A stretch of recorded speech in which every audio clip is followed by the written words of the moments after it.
When we talk about mental health in that stage in my life, it was a very much low point. And I remember being in a place where I was like, you know, I'm miserable and it's not going to get better unless I do something about it. Like, that's one of the key things that I always tell people, like, you're not going to make the necessary changes to your life until staying the same becomes worse than whatever the risk is. So it's like, I can't keep doing what I'm doing, so I have to do something different. I feel like there's a lot of people who live a life where their home life is a wreck, but they love their jobs. So their job becomes their refuge, or they, you know, love their home life, but they hate their jobs. And so it's like, I can't wait to leave work so I can go home and be with my family. I was in a position where I didn't like home life or work because I was working corporate. I was miserable. So it was like, I gotta get one of these. Like, photography was my way out the house to like connect with people. Hey entrepreneurs, it's Connie S and the S is for Systems. Thank you for joining me for another podcast episode of Life with Systems. And today we have an amazing person.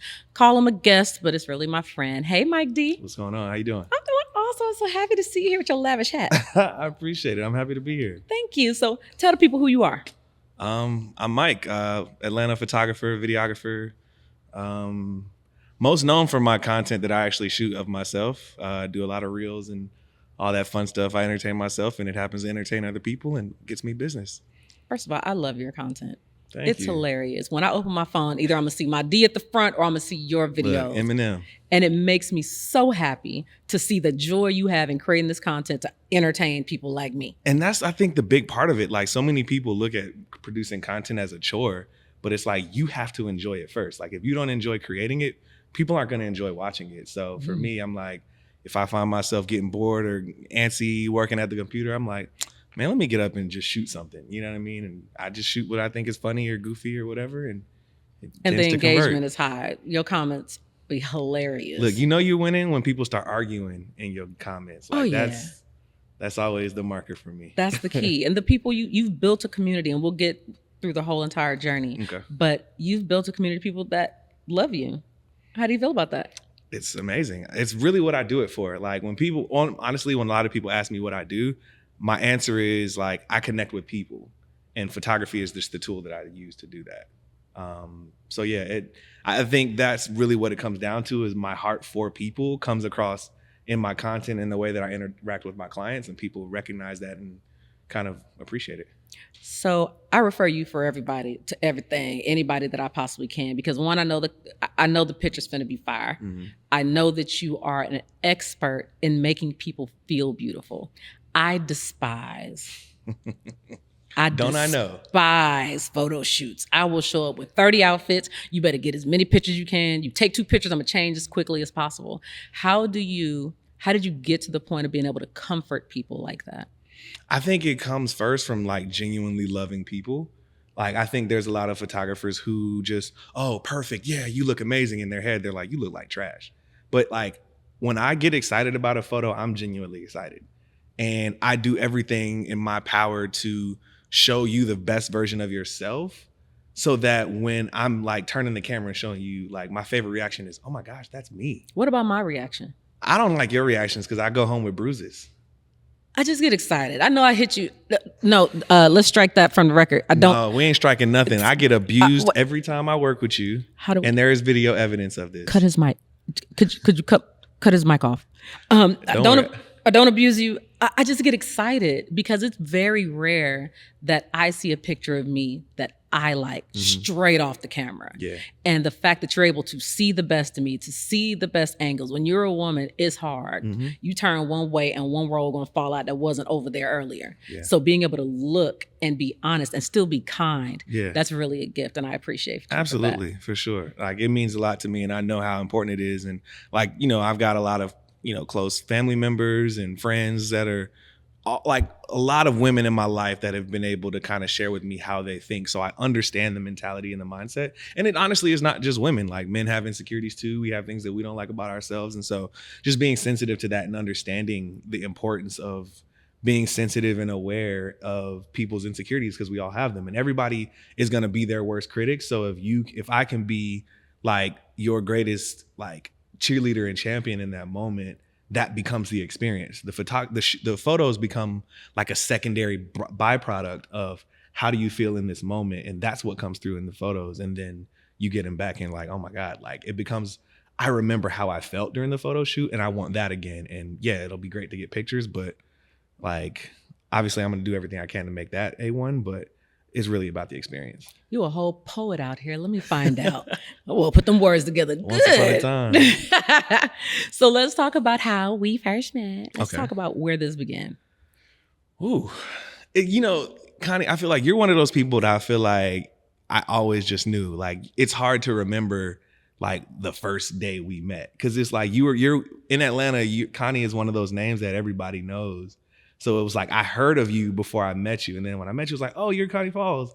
And I honestly don't remember the first conversation, and maybe you can kind of fill in the gap. You've just always been here. Yeah, it was just like, yeah, that's Connie. But I would say when we met, where I was in life, I remember being still working at a job. I was working corporate, still flirting with the idea of like going full time with photography, but not really being sure what it looked like, how feasible it was, and all those things. But I was, doing what I could and just getting my reps up and my confidence and learning skills and all those kinds of things. And I remember, we really connected, and you were just like, look, I'm gonna just bring you with me and just introduce you to all my people. And like, I know you hate photo shoots, but you were like, I know I need them. And so it was like, okay, like, do you mind if I tell like what the kind of discuss? Okay. So ultimately, and this is one thing that I share with a lot of photographers, like, it's important to find an industry leader that can be kind of like your brand advocate. That's kind of the way I look at it. But it's like, what we discussed was, okay, like, I'm gonna only probably want to shoot once a year. But if you'll do that shoot for me, I'll connect you with my network. And like you said, refer you to everybody. And it just became this like exchange of value that honestly, I probably got much more benefit out of, because it extended way beyond you just getting some photos. But it was just like the people I met, you would take me to events and just walk me around and be like, this is Mike. He's the best photographer in Atlanta. And it was like, and then I remember even your clients, you would come to me and be like, just send me the invoice. And you were paying them. You know what I mean? And so it honestly, it was a part of my career where I was getting my confidence up and being like, okay, like, people take me seriously. They see the value of the work, and there's people who are willing to pay. Because I think starting out, a lot of photographers run into those like budget conscious people who are like just looking for a deal or trying to exchange exposure and all these kinds of things. And it's just like, photographers often really get frustrated or discouraged and feel like my work isn't worth the money that I really need to live off of. So I vividly remember, I was married at the time, but sitting in the car and texting my now ex-wife, I was like, yo, I really think I can do this like full time. And I was sitting in your car. I know. And it was like, cause it just showed me there was a market that needed what I had to offer and would value it and could afford it. I think before that, I just didn't know and didn't see it. So you walking me into that room and showing me, I never left. And that became a big core of my business. And so it's like, oh, when people talk about your avatar of your ideal client, I was like, I want to work with a bunch of Connies. That's really what it came down to. I ain't finna cry today. You can go in and cut these cameras off. We're gonna stop this right now. Yeah. Thank you. That means a lot to me. I'm sensitive. But you could see all the greatness you had. Sometimes we just don't see it ourselves. Mm-hmm. And especially when it comes to confidence. And I think when people see that you look great and that you do great work, they just assume that the confidence is there. Do you feel like the confidence was part of what was holding you back? I think, I'm gonna give him his credit. Ash Cash. I was you remember when his leg was like broken or whatever? Yes. I remember he was rolling around in that scooter at Jeremy Anderson's Next Level's Academy speaker thing. He was just talking to somebody in the hallway. This wasn't even on the platform, but I remember him saying the amount of money that an entrepreneur is directly related to their level of confidence. And I think in that moment, it was when it clicked for me, like, no, like, you got to just own it. I think it wasn't as much like, I knew I did good work. And to be honest, compared to where I am now, it wasn't the greatest work, but it was like, I think for me, the experience that I gave and being able to know how to move in those rooms and operate with those people and communicate is what set me apart a lot. But I think, it just comes with experience, like learning to develop and get the confidence to know. It was more so not a confidence in myself, but confidence in there is a market for me and what I do. That, you know what I'm saying? That was the part that I think I was struggling with. It's like, man, everybody's cheap. Nobody wants to pay for photography, but it's like, no, there's people out there with money. Yes. You just gotta be like competent. It's more of the competence that has to be developed over time. And then with that comes the confidence, I think. And for you, you have gone from, and I'm just taking some pictures to no, I'm taking the pictures, hair flip. Mm-hmm. How has that journey been for you? I think it's just being curious and not settling. I think my like standard for excellence has always been high. I'm a perfectionist. I think that's even why I got into photography, because I actually learned Photoshop before I ever picked up a camera. So for me, I was doing graphic design work in corporate, and I had to like, use Photoshop to, fix things, change colors, remove logos, remove blemishes and things from images. So I learned Photoshop, and it was like, it became a superpower for me to be like, I can really make this whatever I want, and I can perfect an image. And so I learned how to perfect the image before I ever learned to take them. So I kind of like reverse engineered my photography career from an education standpoint, because it was like, I knew everything in Photoshop, and I was editing for other photographers, and I was like, well, I might as well grab a camera and, try the other side, because photographers say they love photography, but they hate editing. So then I was like, well, since I'm enjoying the editing part, I should try the other side too. And so from there, it was like, I had to learn how to take good pictures. But it was like, a lot of people take bad pictures and they don't know how to edit. That's how they start. I was taking decent pictures, but I knew how to edit. So off the gate, it looked better than most. But then it just became, I wanted to close the gap between how much work I had to do in post-production. So I would take every course I could find. I would go to conferences. I would, take courses and go to workshops, and I would just study any photographer that I liked, that I admired their work. I would find a way to connect with them. Like, all of my favorite photographers are now some of my closest friends. And so I've been able to connect with them and just share ideas. And now it's become a thing where I'm teaching them things, you know what I mean? Because I'm pulling from so many different sources of information to just kind of become a master of the craft. And from there, it just, all falls into place. And I love that you invest in yourself. Oh, yeah. You invest in yourself, you invest in your business, because these conferences are not cheap. Origin story. So, do you remember? Go ahead. It was, I don't even know what year it was. But I remember just posting, and like, this was like really early on in my career, and I was trying to be diligent and conscious about how I was spending my money with photography before I went full time, because it was still a hobby at the time. And I remember just randomly posting on my story, and I was like, yo, somebody book a photo shoot because I want to go to this workshop. And within minutes, you just sent me a message, how much is the workshop? And you just sent me the money. And like, that's an example. Like, that dude, I ended up like going to the workshop, meeting him, finding out we lived in the same neighborhood. He's who I was talking about a minute ago when I was saying like one of my best friends to this day. Like, that relationship started from a seed that you planted however long ago. Whew, getting emotional. Come on, we gangsters over here. Yeah. That was the lighting? No, this one was like I don't even remember what the workshop was about. It was really just the him. Model that you guys took the pictures of the model. Mm-hmm. Okay, I remember that. Yeah. But when you see somebody that is genuinely trying, right? When you see someone that has it in them, and you just see it, if I just tweak it a little bit, if I just invest over here, if I just give the words of encouragement, if I'm there to be an ear to listen, it's life-changing for people. Absolutely. And you've grown so much over these years, so much. From, I'm gonna do all the pictures. Me and Ashley were in the backyard of a family photo shoot, chasing children around. That was wild. When I said that was wild. I still got those videos too. I mean, we was working out there. It was hot. It was very hot. And this is what it looks like when you talk about believing in your friends and wanting to support people. It's literally me and my daughter in somebody's backyard holding, I don't know anything about photography. I'm holding a little thing. Ash is out there trying to wrangle the kids.